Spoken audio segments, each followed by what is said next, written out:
사람들은 그를 바보라고 불렀다. 20살의 한국 남자, 이름은 민재. 그는 작은 한복집을 운영하는 집안의 대릴 사위로 들어갔다. 머리를 어릴 적 크게 다친 뒤 말수가 적어졌고 계산도 느렸으며 사람 눈을 제대로 마주치지 못했다. 사람들은 그를 두고 속삭였다. 저런 애를 대릴 사위로 들이다니. 얼굴만 잘생겼지 머리는 비었네. 아내는 24의 평범한 외모를 가진 여자 수진이었다. 그녀는 결혼 전부터 못마땅한 눈빛으로 민재를 바라봤다. 왜 이렇게 멍해? 그런 것도 몰라. 민재는 늘 고개를 숙였다. 한복 원단을 나르고 바느질 도구를 정리하고 하루 종일 가게 마룻바닥을 닦았다. 그는 말 대신 손으로 일했다. 밤이면 혼자 마당에 앉아 달을 보며 중얼거렸다. 괜찮아 참으면 돼 하지만 아무도 몰랐다. 그의 머릿속에서 어떤 생각들이 끊임없이 계산되고 있다는 사실을. 그를 가장 아프게 한 건 무시가 아니라 배신이었다. 수지는 점점 집에 늦게 들어왔다. 휴대폰을 숨기듯 들여다보고 민재가 다가가면 화면을 껐다. 어느 날 민재는 가게 뒤편에서 우연히 통화하는 아내의 목소리를 들었다. 응 남편? 그냥 데릴 사위야. 아무것도 몰라. 그 말은 칼처럼 가슴에 박혔다. 장인어른은 술에 취하면 민재에게 소리를 질렀다. 내 딸 인생 망친 놈.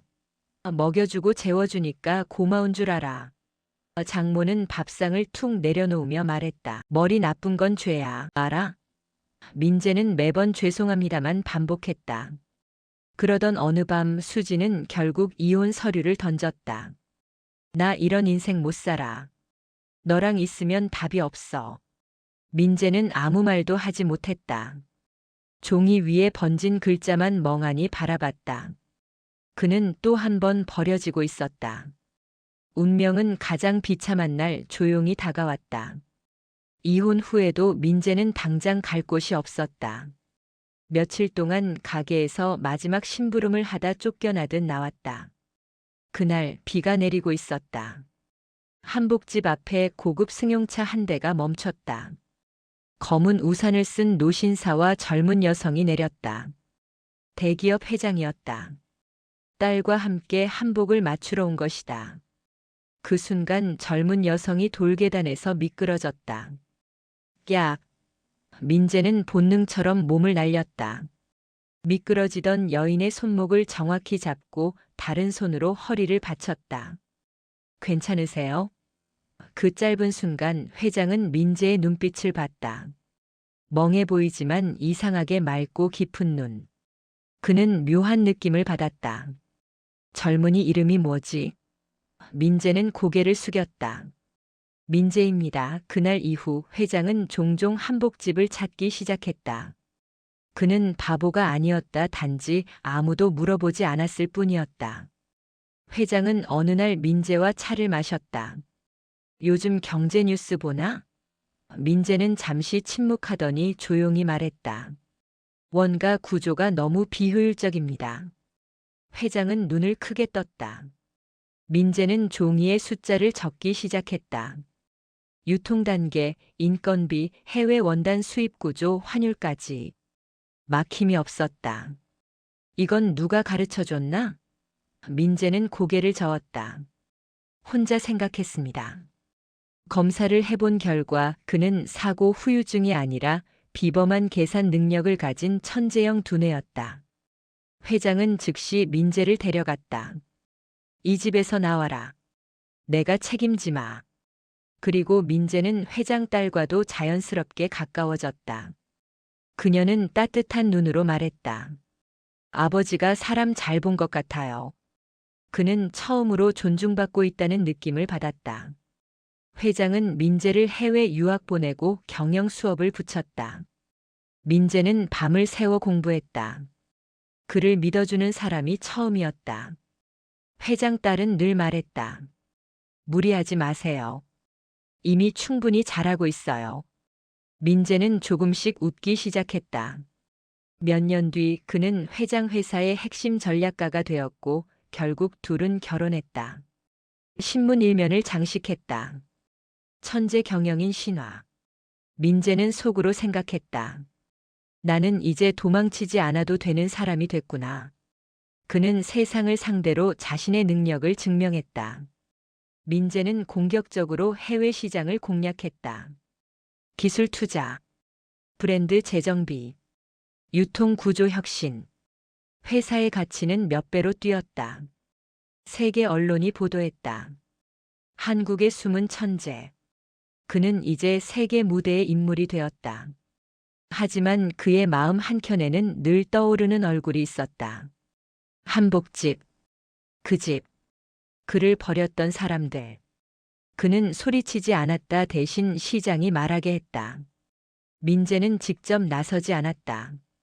해외 원단 독점 계약을 체결했고 소형 한복 업체들이 쓰던 공급망을 재편했다. 전 부인의 집 한복집은 점점 원단을 못 구했다. 임대료가 밀리고 손님이 끊겼다. 신문에 작은 기사 하나가 실렸다. 30년 전통 한복집 폐업. 수지는 TV 속 민재를 보며 멍하니 앉아 있었다. 저 사람이 그제야 깨달았다. 그가 바보가 아니었다는 걸. 성공보다 어려운 건 마음을 놓는 일이었다. 민재는 어느 날 한복집 앞을 지나쳤다. 폐업 공지가 붙어 있었다. 그는 오래 서 있었다. 복수는 끝났지만 이상하게도 마음이 시원하지 않았다. 회장 딸이 말했다. 후회하세요? 민재는 고개를 저었다. 아니요, 그냥 놓아주려 합니다. 그는 경쟁을 멈췄다. 그리고 조용히 지원금을 돌렸다. 이름 없이. 집으로 돌아가는 길 민재는 중얼거렸다. 나는 이제 나 자신을 증명했으니까. 노후에 남는 건 돈이 아니라 자신을 미워하지 않는 마음이라는 걸 그는 알게 됐다. 세월은 흘렀다. 민재는 이제 55이 되었다. 현대적인 저택 서재, 백발이 섞인 민재가 창가에 앉아 있다. 민재는 조용히 차를 마시며 창밖을 바라봤다. 서울 시내가 한눈에 내려다 보이는 이곳에서 그는 종종 과거를 떠올렸다. 한복집 마당에서 원단을 나르던 20살의 자신. 바보라고 불리며 고개를 숙이고 살던 그 시절. 참 먼 길을 왔구나. 책상 위에는 오늘 아침 신문이 놓여 있었다. 일면 헤드라인 태준그룹, 연속 15년 세계 1위 유통기업 선정. 더 이상 그를 바보라고 부르는 사람은 없었다. 세계가 그를 전설이라 불렀다. 서연이 따뜻한 차를 가져오며 들어온다. 또 옛날 생각해요? 들켰네요. 당신은 항상 제 마음을 읽죠. 20년을 함께 살았는걸요. 그런데 오늘은 특별히 무슨 생각을 하셨어요? 민재는 잠시 망설이다가 입을 열었다. 그 한복집 말이에요. 제가 처음 시작했던 곳. 아직도 그곳이 신경 쓰여요? 10년 전 민재는 그 한복집을 지나친 적이 있었다. 폐업 공지가 붙어 있었다. 원단 공급이 끊기고 손님이 떠나고 결국 30년 전통의 가게가 문을 닫았다. 그날 민재는 오랫동안 그 앞에 서 있었다. 복수는 완성되었다. 자신을 무시했던 사람들은 모두 무너졌다. 그런데 이상하게도 마음이 편하지 않았다. 이게 내가 원했던 건가?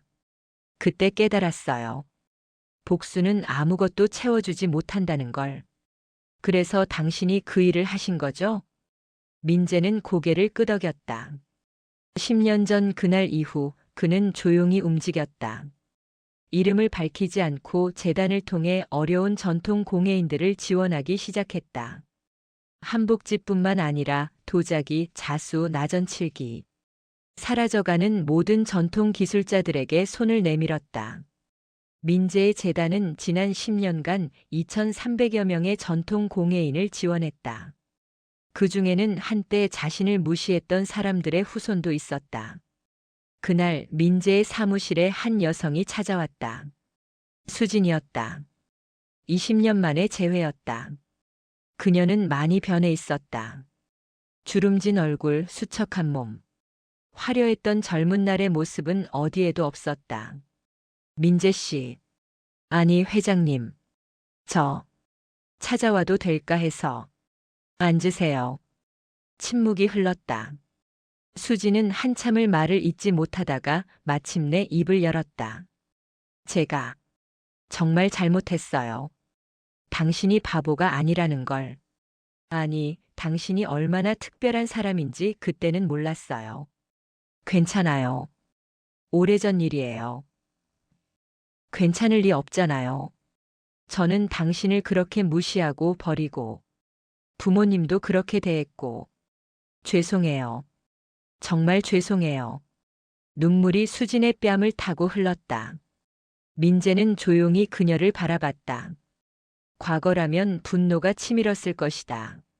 하지만 지금은 아무 감정도 잃지 않았다. 그저 담담했다. 민재, 용서해요. 진작에 용서했어요. 정말, 정말요? 네. 과거에 머물러 있으면 제 자신이 불행해질 뿐이니까요. 당신도 이제 앞으로 나아가세요. 수진이 돌아간 후 서연이 말했다. 정말 용서한 거예요? 네. 진심으로요. 복수했을 때는 몰랐어요.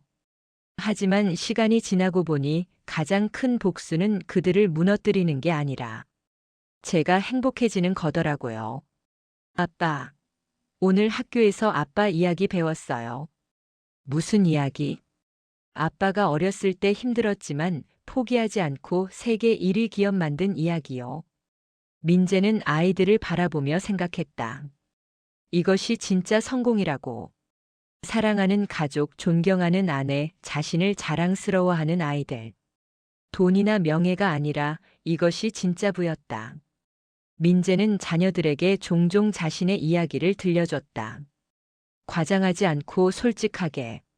힘들었던 순간, 무시당했던 시절, 그리고 일어서기까지의 과정을. 민재, 아빠가 너희에게 꼭 해주고 싶은 말이 있단다. 뭔데요? 사람들이 너희를 어떻게 평가하든 그게 너희의 진짜 가치는 아니야. 너희 안에 있는 가능성은 오직 너희만 알 수 있어.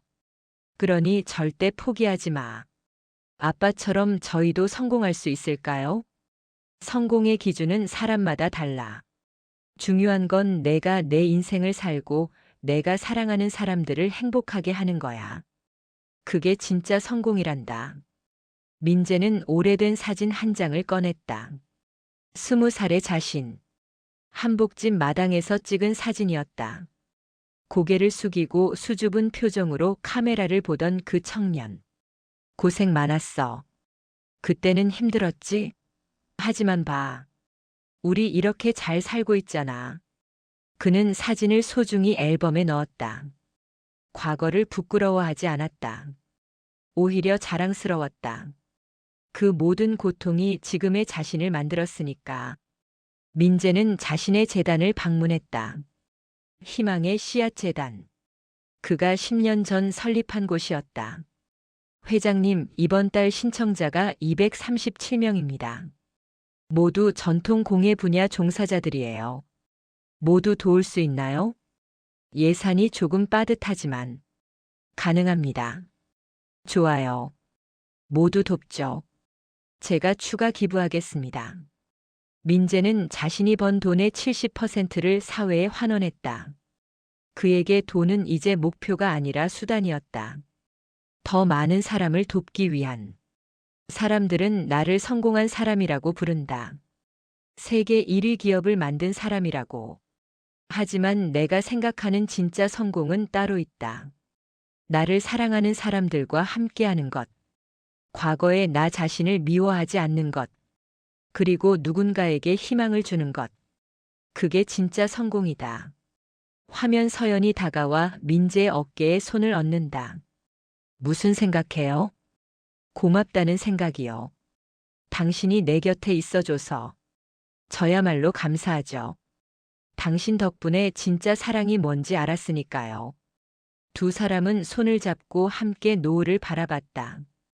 민재는 평생 바보라 불렸다. 하지만 그는 증명했다. 사람의 가치는 타인의 평가가 아닌 자기 자신이 만들어가는 것임을. 그리고 진짜 성공은 남을 이기는 게 아니라 어제의 자신을 이기는 것임을. 그가 남긴 가장 큰 유산은 재산이 아니었다. 포기하지 않으면 반드시 길이 열린다는 그 희망이었다. 당신도 할 수 있습니다. 포기하지 마세요.